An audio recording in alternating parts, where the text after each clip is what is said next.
l'agréable tâche de souhaiter à nos hôtes une très cordiale bienvenue à Dakar et un bon séjour au Sénégal, le pays de la Teranga, qui aujourd'hui est tout honoré de servir de lieu de rencontre et d'échange entre magistrats, membres de l'association des hautes juridictions de cassation des pays ayant en partage l'usage du français, ADJCAF. C'est avec une très grande joie et une profonde gratitude que notre pays et sa Cour suprême accueillent l'ADJCAF et ce réseau de correspondants pour la promotion du droit.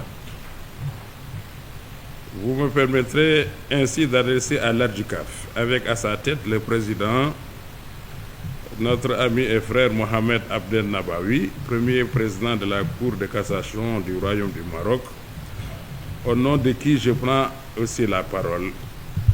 Donc, pour vous adresser des remerciements appuyés et lui témoigner toute la reconnaissance de l'État et de la Cour suprême du Sénégal pour avoir choisi notre pays afin d'abriter l'organisation de cette session de formation régionale de ses correspondants. Chers participants, je suis persuadé que cet atelier de jurisprudence s'inscrira dans cette forte dynamique de l'ADJCAF, engagée depuis plusieurs années maintenant dans la promotion de l'intégration et du droit. Connaissant vos compétences, votre générosité et votre engagement pour cette importante activité scientifique, je ne doute guère que de nos travaux sortiront des solutions porteuses d'espoir pour les défis de l'intégrité. Je voudrais terminer en formulant un vœu de succès à l'ADJCAF et vous remercier de votre aimable attention. Merci. Alors moi je vais vous présenter en effet les conventions internationales de lutte contre la corruption. Et en effet, on a pensé que c'était intéressant de commencer ainsi, puisque présenter ces conventions comme entrée en matière de notre séminaire permet d'exposer un peu la philosophie de la lutte contre ces infractions d'atteinte à la probité, principalement contre la corruption, ces conventions étant souvent utilisées comme base de réflexion de l'élaboration de textes nationaux légiférant dans ce domaine. Ce que je vous propose, ce n'est pas une étude approfondie de ces conventions et de leur mise en œuvre, mais juste de nous rappeler l'esprit et les préconisations essentielles qu'elles comportent. Dans le cadre de ces conventions, les États signataires s'accordent pour retenir que la corruption fragilise l'action de l'État, constitue un facteur majeur d'érosion de la cohésion sociale en réduisant la capacité des États à fournir des services publics de qualité et à répondre aux besoins fondamentaux de leur population, et pour retenir également que la lutte contre la corruption exige une meilleure coordination des efforts et le renforcement des mesures et règles mises en place par les États. Vous avez sur la clé USB qui vous a été distribuée à l'entrée de ce séminaire, vous avez donc une clé sur laquelle nous avons mis la plupart des textes que je vais citer dans mon exposé et qui donc comprend notamment aussi les conventions que je vais développer ici. Donc en premier lieu, je vais vous présenter la Convention des Nations Unies contre la criminalité transnationale organisée, dite Convention de Palerme. Cette Convention des Nations Unies a été adoptée le 15 novembre 2000 par la résolution numéro 55-25 de l'Assemblée générale des Nations Unies et qui est entrée en vigueur le 29 septembre 2003, comptant 147 signataires à l'origine et aujourd'hui 194 États parties. Elle est le premier instrument de droit pénal de lutte contre les phénomènes de criminalité transnationale organisée, établissant un cadre universel pour la mise en œuvre d'une coopération policière et judiciaire internationale pour améliorer la prévention et la répression des phénomènes de criminalité organisée. Ce mécanisme d'examen de l'application de cette convention de Palerme et des protocoles s'y rapportant est un processus d'examen par ses pairs, c'est-à-dire les parties elles-mêmes de la convention, visant à soutenir les États parties pour la mise en œuvre efficace de la convention et des protocoles, ainsi qu'à aider les États parties à identifier et à justifier des besoins spécifiques d'assistance technique et enfin à promouvoir la coopération internationale. La chronologie de ce processus, qui est assez important dans le fonctionnement de cette convention, a été précisée en 2020 et s'étale sur 10 ans. Donc c'est de 2021 à 2031, donc c'est en cours et cela fonctionne par thème et par groupe de pays qui en effet se réunissent pour contrôler en effet ce que devient la convention, comment elle a été appliquée. La Convention de Mérida reprend et consolide les incriminations de la Convention de Palerme, de 2000 quand même en grande partie. Elle rend obligatoire l'incrimination par les États parties de certaines infractions. L'article 15, qui incrimine la corruption active et passive d'agents publics nationaux dans les mêmes termes que ceux de la Convention de Palerme. L'article 16, qui incrimine la corruption active d'agents publics étrangers et de fonctionnaires d'organisations internationales publiques, qui était facultative dans la Convention de Palerme, tandis que cependant la corruption passive de ces mêmes personnes demeure facultative, même dans la Convention de Mérida. L'article 17 incrimine le détournement de biens publics, défini comme la soustraction, le détournement ou tout usage illicite par un agent public à son profit ou au profit d'une autre personne, de tout bien, fonds ou valeurs publiques ou privées qui lui ont été remis à raison de ses fonctions. L'article 23 incrimine le blanchiment du produit du crime, défini comme la dissimulation de l'origine illicite des biens en connaissance de cause, l'acquisition, la détention ou l'utilisation de ces biens, les infractions principales commises incluant les infractions commises à l'intérieur et à l'extérieur du territoire des États. Partie. L'article 25 incrimine l'entrave au bon fonctionnement de la justice, comme le fait d'obtenir un faux témoignage ou d'empêcher un témoignage, d'empêcher un agent d'exercer les devoirs de sa charge par la force ou la menace.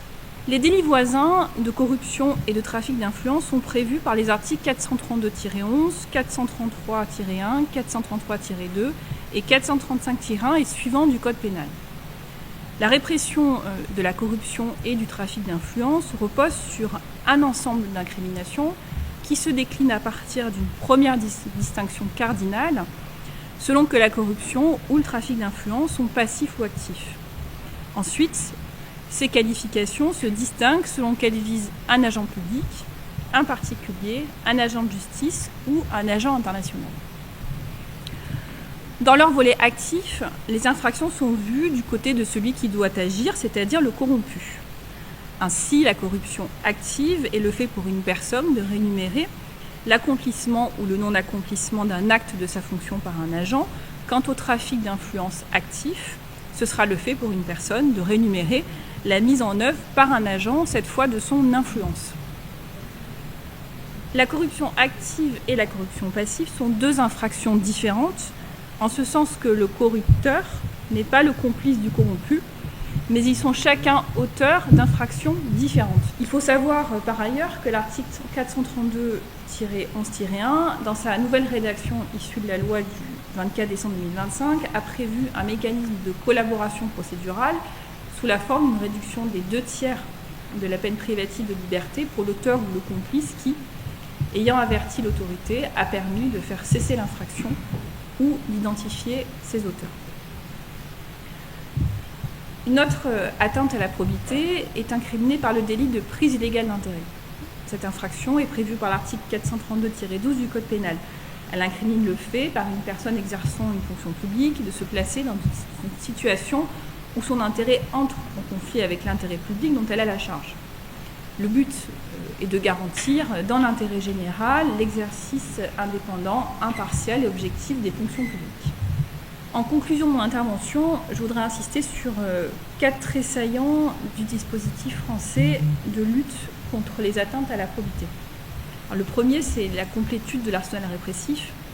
Le Code pénal français couvre en effet un large spectre de comportements attentatoires à la probité, chacune des infractions protégeant un intérêt spécifique. Le deuxième trait, c'est la sévérité croissance, puisque les réformes successives ont aggravé les peines encourues, élargi le champ des personnes visées et étendu la répression à la corruption internationale. On notera que le quantum de 10 ans d'emprisonnement pour la corruption place cette infraction au niveau des délits les plus graves, tandis que le mécanisme du double du produit tiré de l'infraction permet théoriquement de prononcer des amendes illimitées. Le troisième trait, c'est l'émergence plus récente d'une logique de prévention. Avec la loi Sapin 2, notre droit ne se contente plus de réprimer, mais il impose également une obligation de prévention à la charge des acteurs économiques. Et le quatrième trait, c'est la recherche d'efficacité. La CJIP, le lanceur d'alerte, le parquet national financier et les juridictions spécialisées constituent des outils qui témoignent d'une approche pragmatique dont l'objectif est de rendre plus effective la lutte contre la délinquance économique et financière et notamment la lutte contre les atteintes à la probité. Alors l'enjeu de souveraineté juridique n'est bien sûr pas étranger à ce mouvement, puisqu'il s'agissait aussi pour la France de reprendre la main sur les poursuites qui visaient ces entreprises. On m'a demandé de faire un aperçu sur le dispositif de lutte contre la corruption au Sénégal. Si j'étais paresseuse, j'aurais dit Madame Mathilde a tout dit. Et j'aurais remplacé chaque fois France par Sénégal et Euro par français. Tellement il y a une identité, une similarité de vue de nos deux législateurs.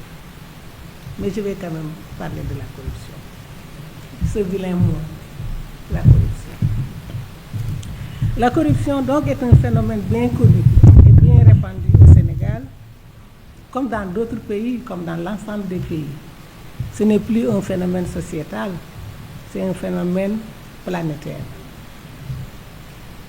Ce phénomène ici est décrit non seulement dans notre pays, non seulement par le terme corruption lui-même, mais aussi à travers d'autres acceptions endogènes qui y renvoient. Donc nos développements seront axés autour de ces deux points, à savoir le cadre juridique et ensuite le cadre institutionnel. S'agissant du cadre juridique, il faut rappeler que le Sénégal a ratifié la plupart des instruments juridiques communautaires et internationaux de lutte contre la corruption. Dans le cadre de l'UEMOA, nous avons adopté le Code de transparence dans la gestion des finances publiques en 2022. Au niveau de la CEDEAO, le protocole de la CEDEAO sur la lutte contre la corruption, protocole adopté ici à Dakar le 21 décembre 2001, a également été adopté par mon pays. Ce protocole a donc été mis en œuvre par des mesures préventives et des actions concrètes telles que la création de dispositifs de contrôle pour surveiller les opérations financières et les activités de gestion des ressources naturelles. Je pense à l'ITIE, la norme qui vise à améliorer la transparence dans la gestion des revenus tirés de l'extraction des ressources minières, gazières et pétrolières. Le Sénégal a ratifié également, le 16 novembre 2005, la Convention des Nations Unies contre la corruption. Ma collègue l'a évoqué ce matin. Il s'agit du premier instrument international de lutte contraignant contre la corruption. Convention adoptée à Mérida le 9 décembre 2003. Le Sénégal a également signé la Convention de l'Union africaine pour la prévention et la lutte contre la corruption, adoptée à Maputo au Mozambique le 11 juillet 2003, donc bien avant la Convention des Nations Unies qui a été adoptée au mois de décembre. Une loi sur les lanceurs d'alerte a été adoptée le 25 septembre 2025. Il s'agit, comme vous le savez, d'un mécanisme incitatif et protecteur pour encourager la dénonciation des pratiques illicites. Une loi sur l'accès à l'information, loi 2025-15 du 25 septembre 2025, a également été adoptée. Une nouvelle loi sur la déclaration de patrimoine qui abroge la loi de 2014, la loi 2014-17 du 2 avril 2014 modifiée, a également été mise en place. La particularité de cette dernière, la loi sur la déclaration de patrimoine, c'est qu'elle a sensiblement élargi l'assiette des assujettis. En le faisant, elle traduit l'engagement des nouvelles autorités à faire de la transparence un véritable levier dans leur volonté d'ériger la bonne gouvernance en règle absolue. Maintenant, dans votre intervention, vous avez cité certaines dispositions de l'UEMOA. Il y a aussi la directive 05-04 en matière de marché public, n'est-ce pas, qui permettent la transparence en matière de marché public et qui permettent de lutter contre la corruption au niveau de l'espace UEMOA. Maintenant, en matière de marché public, j'ai fait un constat, les délits de favoritisme. Les délits de favoritisme dont peuvent être coupables les agents publics, l'intention coupable n'est pas facile. Parce que comment savoir que l'agent public, de façon intentionnelle, a commis une violation des règles des marchés publics et qui a permis à un autre de bénéficier du marché. Donc, comment savoir cela? Ce n'est pas facile. Est-ce que dans la législation sénégalaise, on se réfère seulement à constater la violation des règles ayant permis l'attribution du marché à un candidat, à un soumissionnaire? Votre première intervention sur la directive de l'UEMOA, c'est cette directive qui a été transposée et qui a fait l'objet donc du code de transparence dans l'administration des finances publiques ici au Sénégal et dans les autres pays membres de l'UEMOA. Parce que comme on le sait, la directive, une fois transposée, il appartient à chaque État de définir le mode de transposition et voilà, comment appliquer cette directive. Je ne me souviens pas exactement de la date, je crois que c'est en 2024, où on a même donné des pouvoirs de police judiciaire à l'OFNAC. Mais ça, c'était, je le dis franchement, en raison de la personnalité qui dirigeait l'OFNAC, qui était un ancien procureur comme Madame Dayer, mais qui peut-être bénéficiait de certains avantages et on lui avait donné vraiment des pouvoirs dont beaucoup de personnes s'étaient offusquées. L'OFNAC avait même le pouvoir de placer des personnes en garde à vue. Heureusement que ça ne s'est jamais fait. Et donc les nouvelles autorités, quand elles sont arrivées, donc elles sont revenues sur cette loi qui a été abrogée. Le premier constat que je fais, la Guinée, à l'instar du Sénégal et de la France, est dotée du même arsenal juridique. C'est le même cadre juridique et institutionnel. Et à la seule différence, nous avons aujourd'hui, depuis 2022, une juridiction spécialisée qu'on appelle la CRIEF, la Cour de répression des infractions économiques et financières, voilà, qui complète l'arsenal institutionnel. J'ai remarqué au cours de leur présentation, ils n'ont pas pris en compte le cadre juridique, comment on appelle, le cadre institutionnel au niveau de l'enquête préliminaire. Parce que moi, je pense que pour réussir ce pari, comme l'a dit Madame la Première Avocate Générale, la corruption ou le détournement de deniers publics est devenu aujourd'hui une préoccupation planétaire. Ce n'est pas le fait d'avoir beaucoup de lois ou beaucoup d'organes, mais plutôt c'est le fait que cette prise en charge, cette infraction soit ancrée dans les mentalités et que tout le monde y prenne part pour lutter contre le fléau. C'est-à-dire depuis 2004, quand la nouvelle loi financière dans les délits et les crimes a été instaurée, la police judiciaire elle a été aussi perfectionnée dans ce domaine-là. Ma préoccupation, c'est par rapport à la tentative de corruption que Mme Senabou, avocat général, a eu à parler. Je voudrais qu'il nous explique ça mieux. Si j'ai bien compris, il a dit que la tentative de corruption est punissable, mais la dénonciation suspend la poursuite. Donc je voulais comprendre ça, cette dénonciation-là, elle doit être faite par l'agent, ou bien par ses collaborateurs, ou bien par un organe quelconque. C'est difficile de trancher la frontière entre les deux. C'est peut-être le législateur ce qui l'a poussé à considérer que la tentative est assimilée au délit. Maintenant, en ce qui concerne les poursuites, je l'ai dit, et ça je n'ai fait que, c'est un argument de texte, que la personne qui dénonce est exempte de poursuite. Oui, il y a les autres questions. Alors oui, sur les personnes morales, la dissolution d'une personne morale donc, met fin à son existence juridique. Après, je crois, donc pour répondre à votre question, je dirais que si une personne morale s'est éteinte, a disparu, c'est comme si une personne physique était décédée. Donc on ne peut plus la poursuivre, pas parce que c'est prescrit, mais parce que en fait l'action publique est éteinte pour cause de décès en quelque sorte. Mais je crois qu'il y a des cas en fait dans lesquels la fraude permet de contourner en fait cette disparition. Si la disparition de la personne morale a été orchestrée pour faire échapper la personne morale à des poursuites pénales, il me semble que effectivement dans ces cas-là, on peut considérer que cette fraude n'entraîne pas l'extinction de l'action publique, donc empêche le constat de l'extinction de l'action publique, empêche constater que la personne a disparu. Voilà, pour être plus précise. Donc il y a une poursuite quand même, un peu fictive, de la personnalité quand on arrive à établir une fraude à la loi.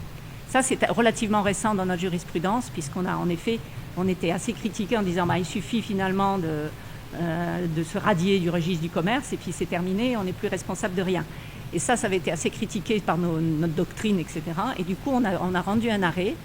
Et en effet, on a dit en effet que finalement, soit c'était la fraude à la loi, mais au niveau civil, en revanche, on maintient. Donc si on arrive à établir que c'est une fraude et que c'est uniquement dans cet objectif-là, on arrive en effet à poursuivre encore. Et ça, c'est aussi, ça fait que quelques années aussi qu'on s'est attaqué à ça, parce que c'est vrai que c'était un moyen de détourner, de ne pas pouvoir être poursuivi. En fait. On devrait pouvoir rapprocher les deux notions. Oui, par un fonctionnaire, oui, c'est prévu. Oui. Même si on ne dit pas clairement conflit d'intérêt, le fait de dire interdiction d'exercice d'une activité à caractère commercial, je pense qu'on devrait pouvoir le rapprocher au conflit d'intérêt. Puisque moi, je ne me rappelle pas avoir vu conflit d'intérêt dans le compte. J'aimerais poser une question à Mesdames Diakité et Mathilde. Mais là-dessus, je n'aimerais pas opiner parce que je dois préciser que l'affaire passe la semaine prochaine en appel devant une chambre sous ma présidence. Mais j'aimerais recueillir leur opinion s'il leur était donné de juger en appel ces cas-là. 3 magistrats d'une cour d'appel de la République démocratique du Congo ont été condamnés il y a un peu plus de 1 mois pour corruption. Quel est le problème qui s'était posé? Les 3 magistrats de grande expérience, un président de la cour d'appel et 2 conseillers de la cour d'appel, condamnés pour corruption. Et le juge du premier degré a fait asseoir sa décision sur des présomptions. Autour de cette affaire, une personne poursuivie pour des faits de violence sexuelle, la personne notoirement connue comme disposant des moyens, parce qu'étant commerçant dans cette ville-là. Et ces 3 juges, dans leur décision, ont constaté que les faits étaient établis, les faits des viols. Sauf que dans l'application de la peine, ils ont appliqué une peine qui n'existe pas dans l'arsenal de peines prévu en droit congolais, alors qu'il s'agissait des faits de violence sexuelle. Dès lors qu'ils constataient que ces faits étaient établis, ils devraient en tirer les conséquences pénales qui s'imposaient en condamnant à la peine d'emprisonnement. Mais ils ont pu condamner les prévenus à une assignation à résidence en disant exactement que même alors que les faits sont établis à sa charge, mais il va purger sa peine en sa résidence, en donnant même les éléments de cette résidence au motif que, vu son âge avancé, les conditions d'incarcération ne s'accommodaient pas avec cet âge. L'affaire avait fait scandale parce qu'on ne comprenait pas pourquoi des juges aussi expérimentés pouvaient appliquer une peine inexistante. Alors, le juge qui les a condamnés au premier degré est parti de cette présomption-là. J'aimerais recueillir vos réactions. Est-ce qu'on peut partir des présomptions pour établir la corruption?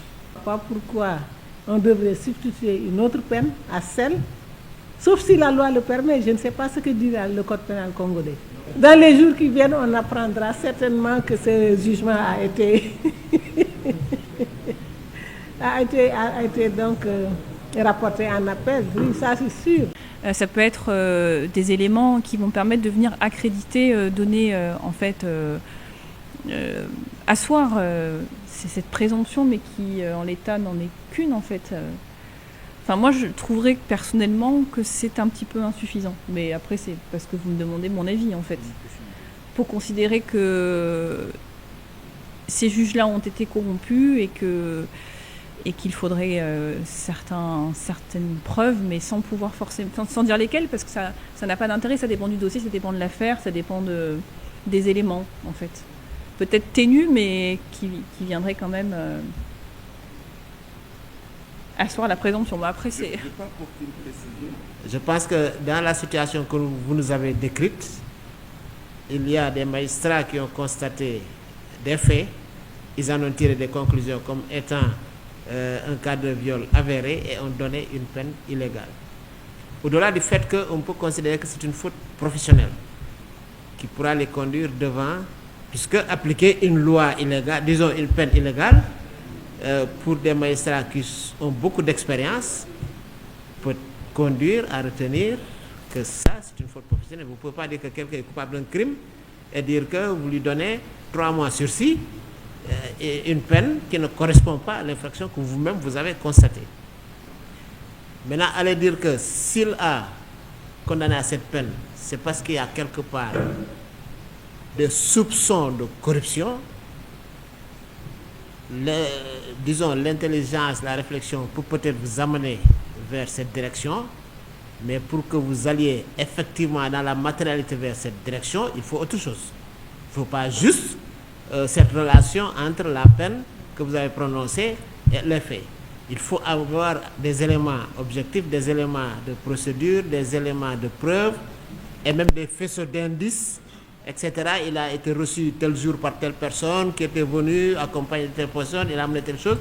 Mais on ne peut pas juste en partant du fait qu'il a constaté un crime et donné une peine contraventionnelle qu'on aboutisse à la conclusion qu'il y a une corruption. Je dis que si on prend ces raccourcis, ça devient dangereux pour tout le monde. Ça devient dangereux pour tout le monde. Je pense que il faut savoir quand même raison garder. Même si on a des soupçons, si on n'a pas la possibilité de le prouver, il faut accepter qu'on est dans l'impossibilité de prouver et passer à autre chose.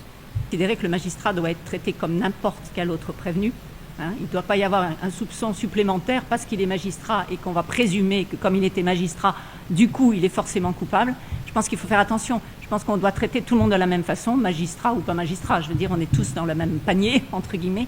Et c'est vrai que là, je vais dans ce sens-là. C'est vrai que c'est pas parce qu'il y a un soupçon, parce que ce sont des magistrats expérimentés et qu'ils ont vraiment prononcé une peine qui correspond à rien du tout, qui est illégale, que ça suffit.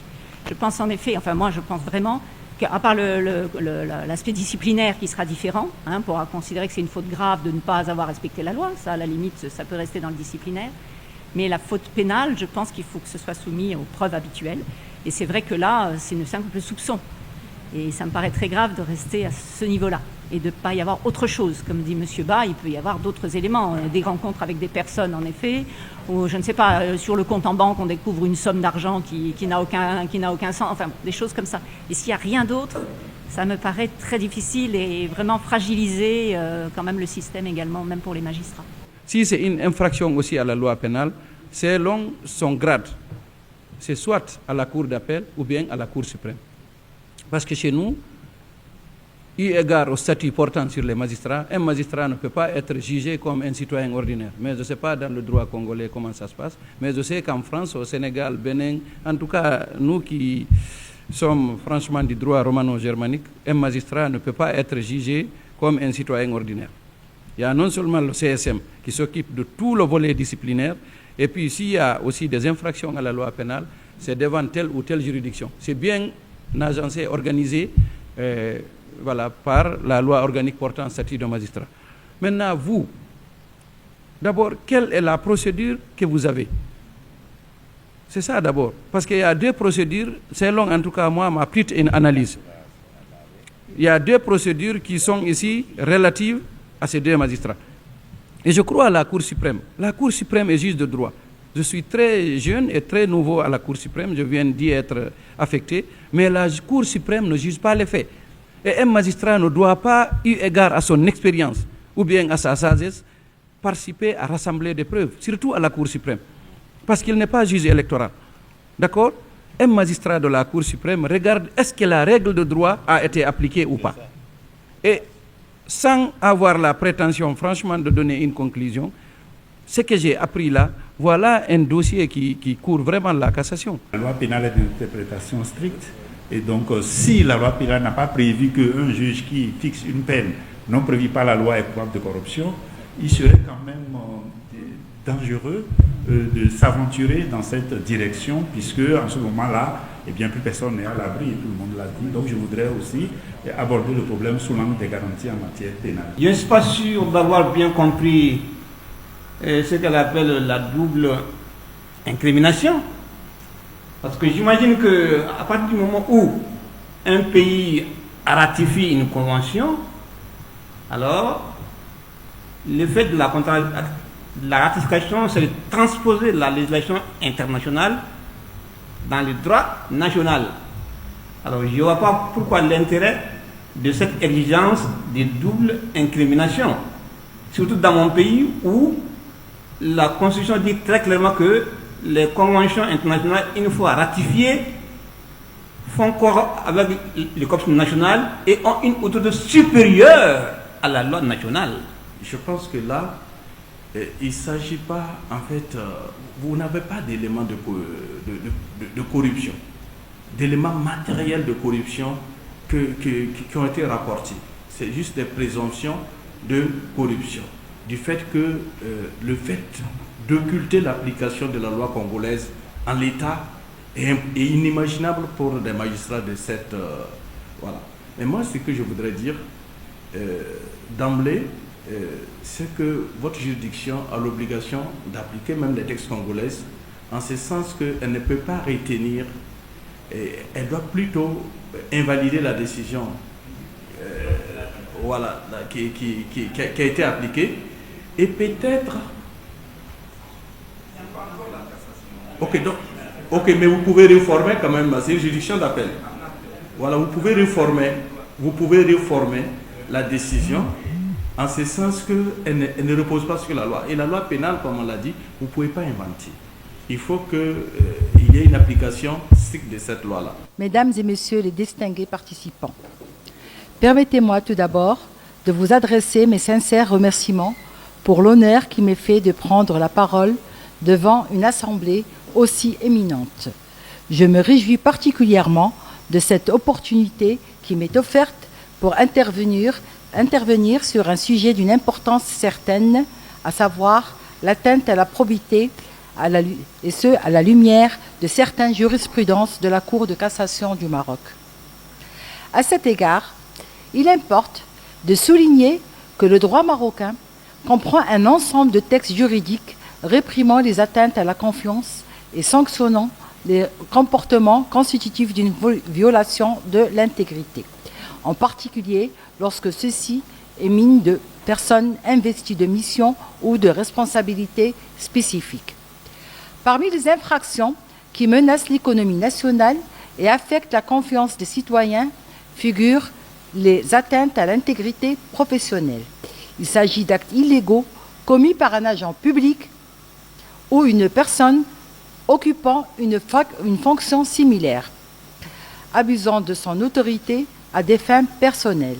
Ces infractions comprennent la corruption, le détournement de fonds, l'appropriation illicite de fonds publics, l'abus du pouvoir, la trahison et la divulgation de secrets professionnels. Et dans l'affaire numéro 23685 sur 2022, la Cour de cassation a statué comme suit. Le tribunal qui a rendu la décision contestée a considéré que l'infraction de corruption pour laquelle l'appelant a été condamné était un crime, comme indiqué dans l'ordonnance de renvoi émise par le juge d'instruction, et a limité sa justification à ce qui suit. Les pièces du dossier montrent clairement que l'accusé a nié avoir reçu de l'argent des propriétaires de l'immeuble en échange de son approbation du second projet qui leur avait été accordé pour faciliter la procédure d'enregistrement. Cette dénégation est contredite par les déclarations des 3 prévenus qui ont affirmé lors de leur audience préliminaire lui avoir versé de l'argent pour obtenir son approbation de ces projets. L'accusé a nié avoir reçu ces sommes contredisant ainsi sa déclaration antérieure lors de l'audience préliminaire selon laquelle l'approbation des projets alternatifs visait à générer des recettes pour le budget de la municipalité. Or, la police judiciaire n'a trouvé aucune trace comptable dans le budget de la municipalité indiquant le dépôt des fonds subventionnés. Un fait que l'accusé n'a pas expliqué. Compte tenu de l'ensemble des déclarations présentées, de l'analyse des circonstances de l'affaire effectuée par le tribunal et des preuves solides et cohérentes qu'il a recueillies, indiquant que les sommes versées à l'accusé constituaient des montants de corruption destinés à l'accomplissement d'un acte lié à ses fonctions officielles, le tribunal a été convaincu de sa culpabilité pour corruption, acte pour lequel il avait été initialement condamné. En conséquence, il convient de confirmer la décision attaquée à cet égard. Évidemment, il m'a été demandé donc de présenter une communication sur les délits d'atteinte à la probité. Oui, nous sommes en droit pénal, évidemment. Et donc, le droit pénal apparaît sans nul doute comme l'un des baromètres des valeurs que protège une société. Il possède dans ce sens, et d'un point de vue sociologique, une grande importance. La doctrine n'hésite d'ailleurs pas à considérer le droit pénal comme le reflet des valeurs qu'une société protège à une époque donnée et à un moment donné. Cela est d'ailleurs largement perceptible dans le droit pénal spécial qui procède selon les cas par abrogation d'une loi pénale, création d'incriminations nouvelles, renforcement ou allègement de la répression, même s'il s'agit des atteintes à la probité. Dans le langage courant, la probité se définit comme l'honnêteté scrupuleuse, l'intégrité. Elle est synonyme de droiture, conscience, équité, franchise, honnêteté, impartialité, incorruptibilité, justice, loyauté, rectitude, sincérité. La liste est longue, vous l'aurez remarqué. Le délit de favoritisme, autrement appelé délit d'octroi d'avantages injustifiés, est le fait pour une personne dépositaire de l'autorité publique ou chargée d'une mission de service public ou investie d'un mandat électif ou public ou encore agent de l'État, des collectivités territoriales, des sociétés d'économie mixte, de procurer ou de tenter de procurer à autrui un avantage injustifié par un acte contraire aux dispositions législatives ou réglementaires ayant pour objet de garantir l'accès et l'égalité des candidats dans les marchés publics et les délégations de services publics. L'article 341 du Code pénal du Bénin punit dans ce sens tout agent public qui a volontairement œuvré pour déclarer adjudicataire un soumissionnaire qui n'a pas respecté les règles de procédure en matière de soumission des marchés publics ou qui n'a pas rempli les conditions exigées par les dispositions législatives ou réglementaires applicables. Également, il punit tout agent public qui a volontairement informé préalablement à la soumission tout adjudicataire des conditions d'attribution du marché public. Le soumissionnaire est puni comme complice des mêmes peines s'il a eu connaissance de la violation de la réglementation en sa faveur et s'est abstenu d'en informer les autorités compétentes. Comme on le voit donc, à travers cette disposition, le législateur béninois vise certaines personnes qui sont les personnes incriminées. Qui s'agit-il? Eh bien, peuvent être poursuivis pour le délit de favoritisme les élus, mais également les fonctionnaires et agents publics. Au Bénin, et avec le nouveau code pénal, le délit de favoritisme ne pouvait pas ne pas être appliqué aussi aux personnes morales.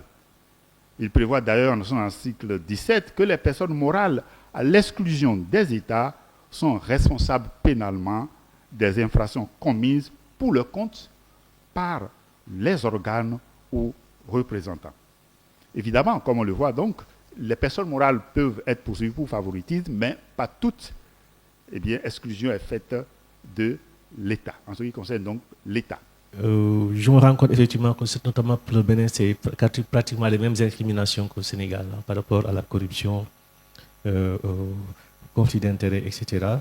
Mais ma seule préoccupation était par rapport à des spécificités sénégalaises dont j'aimerais savoir si elles existent au niveau de vos législations, notamment pour tout ce qui concerne les deniers publics au niveau du Sénégal, c'est relatif au cautionnement, au remboursement et à la médiation pénale. Je ne sais pas si vous connaissez ces spécificités, en tout cas, qui sont dans le droit positif sénégalais. En matière de détournement de deniers publics, le cautionnement est prévu, notamment pour recouvrir la liberté provisoire, donc avant jugement. Le remboursement également est prévu dans certaines conditions. Voilà. Et également, il est prévu d'une procédure de médiation pénale qui peut mettre fin à l'action publique. Voilà, je voudrais savoir si effectivement vous connaissez ces spécificités. Je vous remercie. Je voulais répondre par rapport à la médiation pénale prônée par la législation sénégalaise. Oui. À l'inverse, nous en Guinée, ce n'est pas possible, surtout en ce qui concerne les crimes économiques ou financiers. Parce que la nouvelle loi la nouvelle ordonnance, j'allais dire, créant la CRIEF, fait des crimes économiques des crimes imprescriptibles. Donc tout cela, c'est pour donner un peu la chance aux parties intéressées de porter plainte en tout moment. Quand il dit que le cautionnement pouvait ici donner comme conséquence la médiation pénale, n'oublions pas que le cautionnement, c'est juste une garantie. Vous pouvez déposer un montant et au fil de l'enquête, ou bien vers l'ordonnance de non-lieu, s'il bénéficiait du moins une ordonnance de non-lieu, vous allez restituer. C'est juste une mesure de garantie ou bien de représentation. Au Maroc, c'est clair. Restituer les fonds détournés n'efface pas le crime. S'il rembourse ou il restitue, il peut peut-être devant le tribunal bénéficier de circonstances atténuantes. Donc en général, c'est ça. Il n'y a pas c'est-à-dire tous les crimes financiers, ils sont punis. Bon, bien sûr, il y a une peine minimale, maximale. Donc le juge, il essaye de prendre en considération que comme quoi le montant a été remboursé. Donc il atténue un petit peu la peine, mais elle ne peut jamais être effacée. Une fois qu'à la rigueur, c'est peut-être possible lorsque, à la phase préalable à la poursuite, puisqu'on envoie, il y a l'inspection générale des finances, il y a des organes de contrôle qui passent dans les administrations pour vérifier. Lorsque peut-être l'organe constate qu'il y a des fonds qui manquent, il y a des détournements, en ce moment-là, la négociation, la médiation peut intervenir à ce niveau-là. Mais une fois que la poursuite est lancée, eh bien, plus rien n'arrête. Oui, voilà. Mais en fait, dire sous le contrôle des collègues sénégalais qui sont ici, en fait, quand le collègue Ndiaye parle de cautionnement et de remboursement, cela ne met pas fin à l'action publique. Dans notre législation, le cautionnement, le remboursement, ça c'est pour bénéficier d'une mise en liberté provisoire quand vous êtes poursuivi pour des faits de détournement de deniers publics. C'est-à-dire que dans ces conditions, dans ce genre d'infraction, le mandat de dépôt, il est obligatoire, comme il a dit, quand le montant du détournement atteint 1 million. 1 million de francs. C'était 250 000. D'ailleurs, je crois que c'est en 1999 que ça a été porté à 1 million. Donc, ça ne met pas fin aux poursuites. Maintenant, à mon avis, rien n'empêche qu'avec le principe de l'opportunité de poursuite, le procureur dise qu'il ne poursuit pas. Ça, c'est un autre débat. Mais ce que prévoit l'article 140 du Code de procédure pénale, c'est pour bénéficier de la liberté provisoire. Donc, vous cautionnez ou vous remboursez. Quelqu'un qui rembourse, bien évidemment, c'est parce que peut-être qu'il reconnaît les faits. Maintenant, sur la médiation pénale, moi, je n'ai pas la même position qu'Amadou Ndiaye. Je ne pense pas que ça soit prévu en matière de détournement de deniers publics, parce que ça, ce sont des dispositions générales, alors que pour le détournement de deniers publics, donc ce sont des dispositions spéciales qui les prévoient.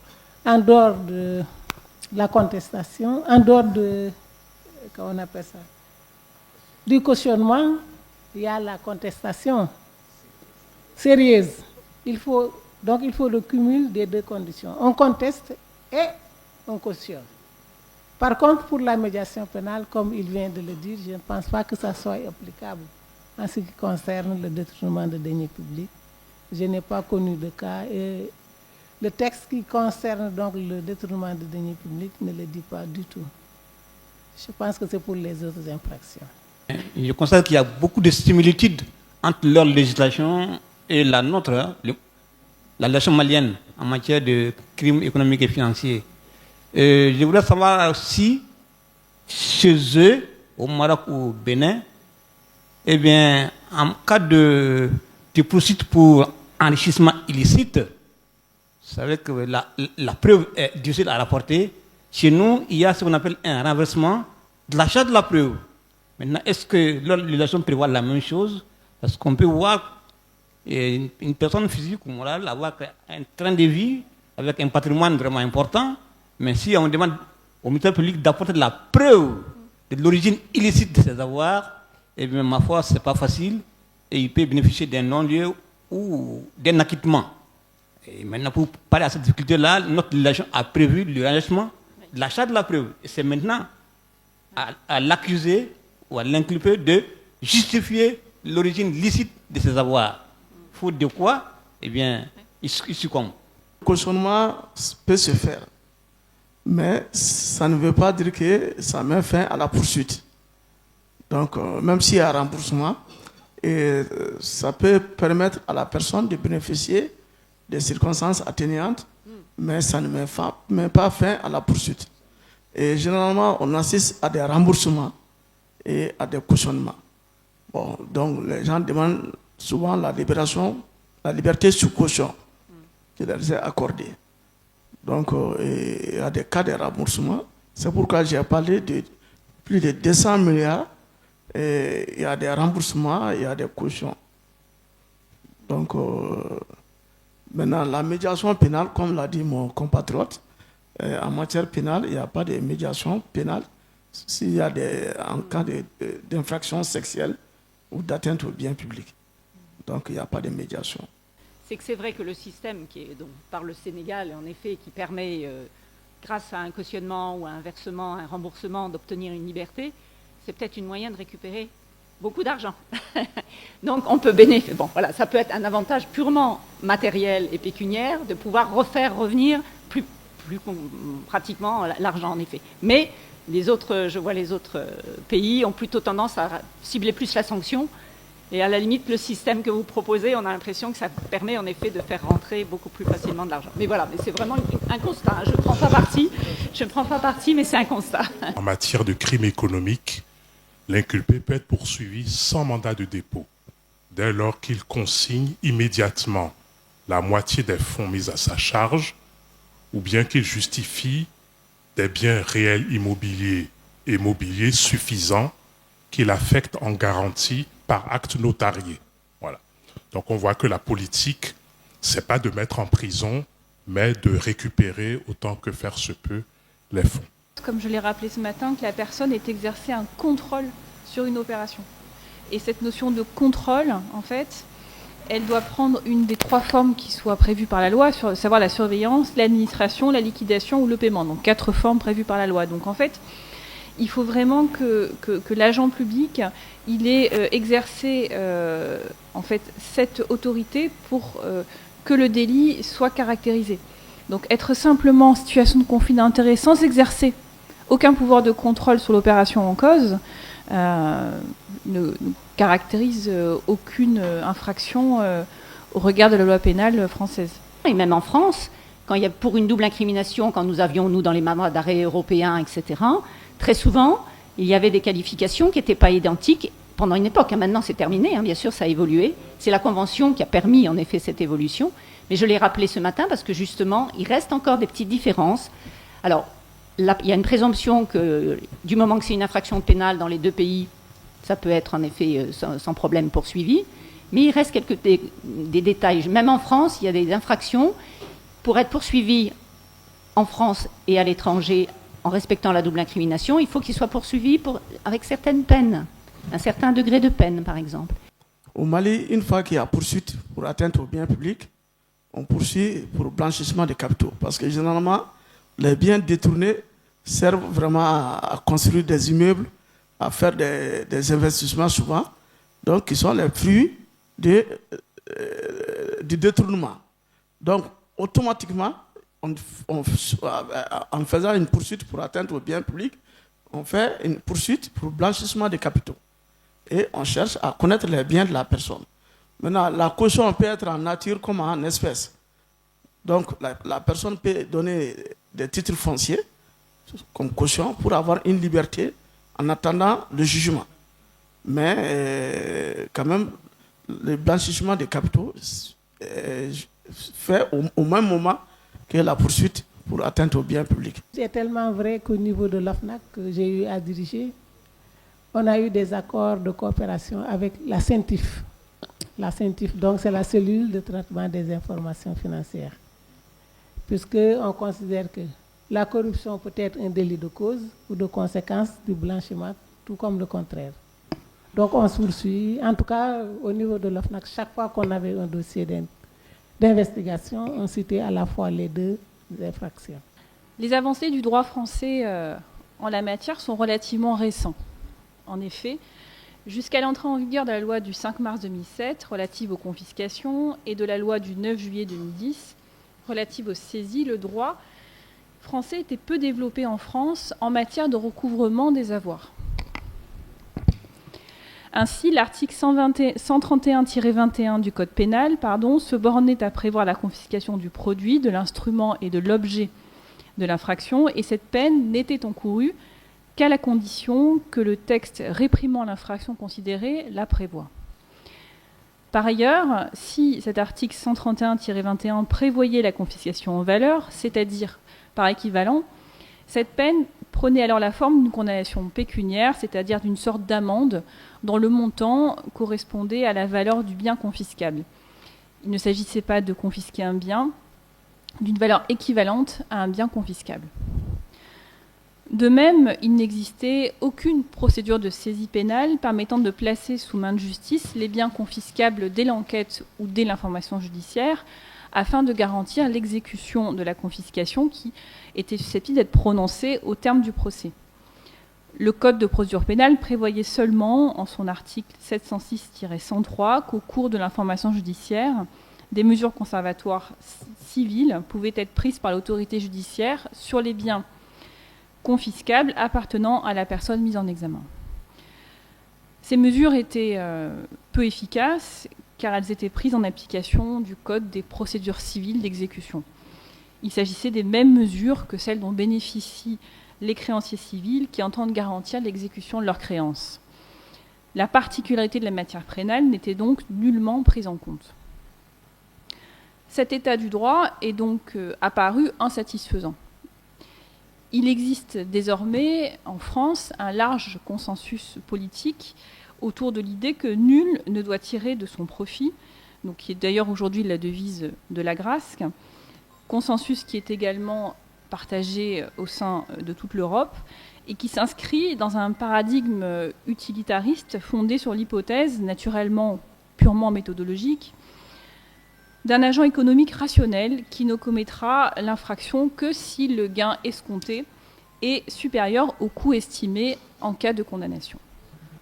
Enfin, le législateur a généralisé pour le juge répressif la possibilité de prononcer la confiscation des biens en valeur, c'est-à-dire par équivalent.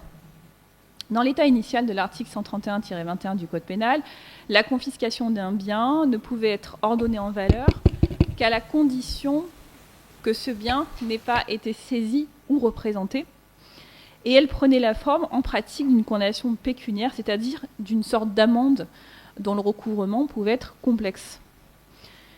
Ces restrictions ont été supprimées et la portée du texte davantage élargie si l'on observe que dorénavant, la confiscation de n'importe quel bien peut être ordonnée en valeur et cette confiscation peut porter sur tous les biens du condamné ou, sous réserve des droits du propriétaire de bonne foi, sur ceux dont il a les dispositions. En pratique, le juge pénal, dans cette confiscation en valeur, ne confisque pas l'instrument, le produit ou l'objet de l'infraction en tant que tel, c'est-à-dire en tant que bien lié à l'infraction, mais il confisque un autre bien qui n'est pas en principe lui-même confiscable, mais qui le devient, car il a une valeur équivalente à l'instrument, au produit ou à l'objet de l'infraction.